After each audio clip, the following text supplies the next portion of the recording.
अस्सलाम वालेकुम। आज मैं एक बहुत ही इम्पॉर्टेंट टॉपिक के साथ आपके सामने हाज़िर हुआ हूँ।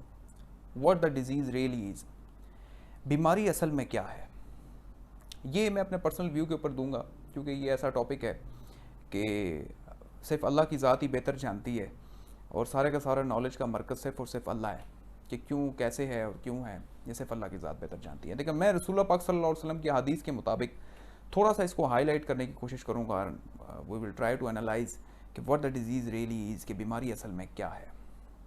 मैं ये समझता हूँ कि बैसियत कलमा गो मुसलमान जब दिन में 5 वक्त हई अलल फलाह हई अलल सलात की आवाज़ें आती हैं और अगर वो आवाज़ हमारे कानों तक पहुँच नहीं पा रही तो असल में ये बीमारी है। अगर हमें आओ कामयाबी की तरफ और आओ नमाज की तरफ अगर ये आवाज़ हमारे कानों तक नहीं पहुँच पाती तो मैं समझता हूँ कि ये एक बहुत बड़ी बीमारी है और हमें इस बीमारी को सबसे पहले सॉल्व करने की ज़रूरत है। रसूलुल्लाह पाक सल्लल्लाहु अलैहि वसल्लम की हदीस के मुताबिक वो महफ़िल जिसमें अल्लाह और उसके रसूल का ज़िक्र नहीं होगा, क़यामत के दिन वो एक हसरत ज़दा महफ़िल होगी। और अगर हम अपनी महफ़िलों को आज देखें तो हमारी महफ़िल में discussion family based, political based और मुख्तलिफ मैटर्स के ऊपर हम डिस्कशन करते हैं, लेकिन हम सबसे बढ़कर जो हमें अल्लाह और उसके रसूल का ज़िक्र करना चाहिए वो हम फरामोश कर देते हैं। रसूलुल्लाह पाक सल्लल्लाहु अलैहि वसल्लम की हदीस के मुताबिक जो दिल अल्लाह की ज़ात से गाफिल होता है उस पर शैतान अपना बसेरा कर लेता है और शैतान फिर उसके जहन में वसवसे डालता है और वो फिर उसी के रास्ते पे चल पड़ता है। तो असल में तो बीमारी ये है जिसको हमें डायग्नोज करने की ज़रूरत है। अगर हम ये हमारे कानों तक आवाज़ नहीं आती हई अलल फलाह हई अलल सलात, जो कि हम पर फ़र्ज़ है और हम फ़र्ज़ को समझ नहीं पा रहे, अगर हम शैतान की उस रास्ते के ऊपर चलते हुए हसद कर रहे हैं, हम झूठ बोल के ज़िंदगी गुजार रहे हैं, हम बुखल कर रहे हैं, हम कमज़ोर हैं, काहिल हैं, तो असल तो ये बीमारी है जिसको हमें डायग्नोज करने की ज़रूरत है।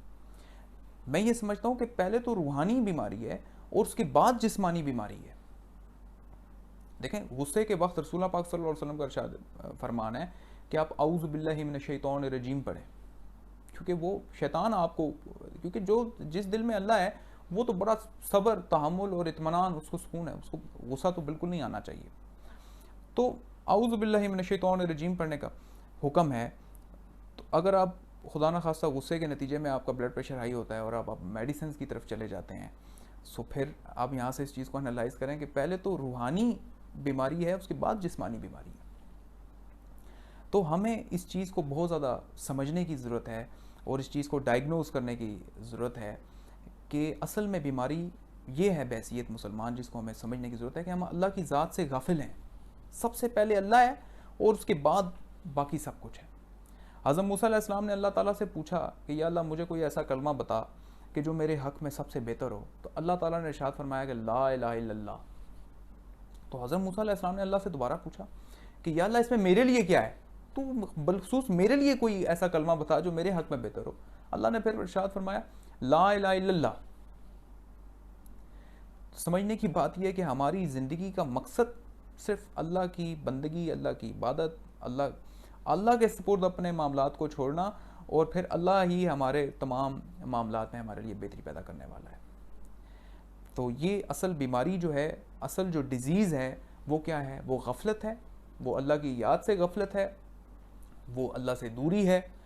फिर शैतान आपको अपने उसमें कर लेगा और आपको समझ नहीं आएगी एंड देन फिर आप खुदा न खास्ता एक जिस्मानी डिज़ीज़ का बाद में आगाज़ होता है, पहले तो रूहानी डिज़ीज़ का हो रहा है आपको असर। सो अल्लाह ताला हम सबको हामी और नासर हो और अल्लाह ताला हमें सही रास्ते को, सीधे रास्ते को समझने की, उस पर चलने की तौफीक अता फरमाए। बहुत शुक्रिया। अल्लाह हाफ़िज़।